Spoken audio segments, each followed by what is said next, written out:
How can you find the perimeter of common shapes? Think about this question during the lesson.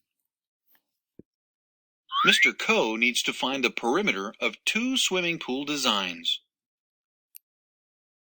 One pool shape is a rectangle and not a square. It has two sides labeled with their length. The other pool shape is a square. It has one side labeled with its length. What is the perimeter of each pool? You can use the lengths given to find the missing lengths.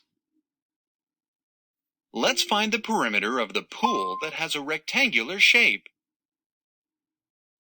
Where did the new lengths on the rectangle come from?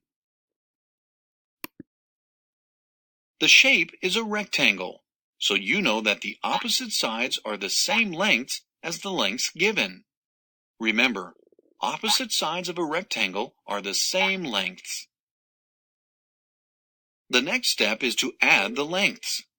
What is the perimeter of the rectangular pool? Select your answer.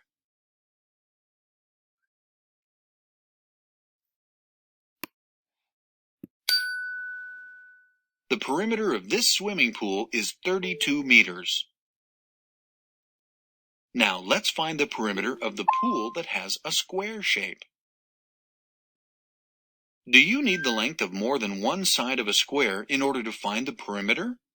Why or why not? No, they're all the same. No. Since all sides of a square are the same length, you need the length of only one side. Then you know the other three. Remember, all four sides of a square are the same length. Add the lengths of the four sides. The perimeter of this swimming pool is 36 meters. You can find the perimeter of common shapes by adding the lengths of the sides. Opposite sides of a rectangle are the same lengths. All four sides of a square are the same length.